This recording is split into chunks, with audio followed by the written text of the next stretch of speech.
আসসালামু আলাইকুম ভাই বোনেরা, আপনারা কেমন আছেন? আশা করি ভালো আছেন, আমরাও ভালো আছি। দেখুন, আজকে আমরা চিংড়ি মাছের ভর্তাও তৈরি করব।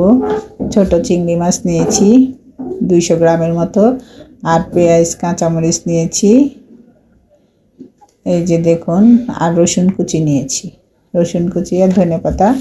প্রথমে আমরা চিংড়ি মাছগুলো লবণ দিয়ে ভাজি করে ফেলবো। একটু তেল গরম করে নিয়েছি আগে, ফ্রাই প্যান বসিয়ে তেল গরম দিয়ে তারপর আমরা মাছগুলো লবণ দিয়ে দিয়েছি, দিয়ে একটু ভেজে নিয়েছি।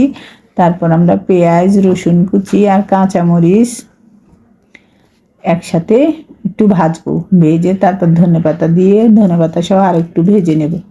প্রথমে এই যে দেখুন, একটু লবণ দিয়ে দিলাম, দিয়ে আমি কাঁচামরিচ আর রসুন কুচি পেঁয়াজ একসাথে ভেজে নিচ্ছি।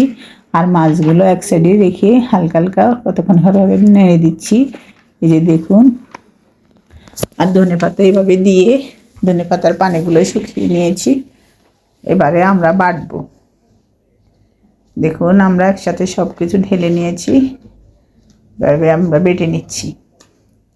এই ভর্তাটা পাটায় বেটে খেতে মজা আছে। এভাবে পাটায় বেটে ভর্তা খেতে খুব ভালো লাগে, গরম ভাত দিয়ে আপনারা বেটে খাবেন, খুব ভালো হয়। এই যে দেখুন, আমাদের ভর্তাটা বাটা হয়ে গেছে। এখন আমরা উঠিয়ে নেব, উঠিয়ে একসাথে মিক্স করে ফেলবো চিংড়ি মাছ আর কাঁচামরিচ, পেঁয়াজ, ধনেপাতা।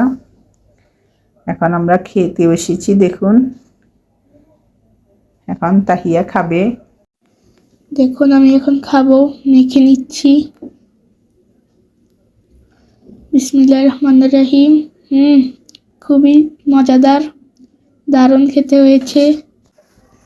আমার মেয়ে তো বলেছে খুব মজা হয়েছে। আপনারা বাসায় তৈরি করে খাবেন, আর আমাদের চ্যানেলটা সাবস্ক্রাইব করে দিবেন, লাইক করে দিবেন, শেয়ার করে দিবেন। আল্লাহ হাফেজ।